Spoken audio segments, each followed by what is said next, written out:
buhay motorista kapag walang traffic light, guys. To ayan. Ito yan.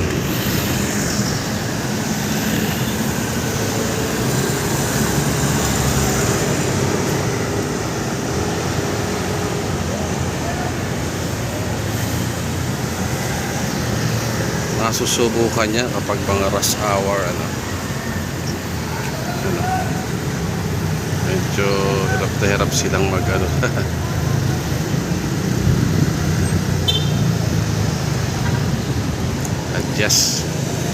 Pag-adjust ng pagmamaneho kapag napadako sila rito sa lugar na to, guys.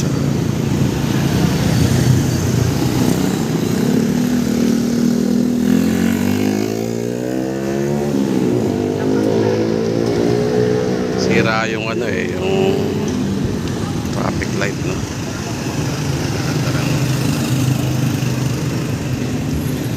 Tawid lang ng tawid, disiplina lang ang kailangan, guys, ano, pag mga ganito sitwasyon. Kasi malawak ang lapad ditong ano itong gitna mismo, no. Yun, may traffic dito sa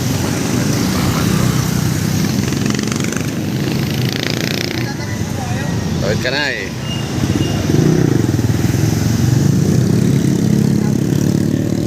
Bye, guys, yan update lang dito sa amin. Salamat, bye bye.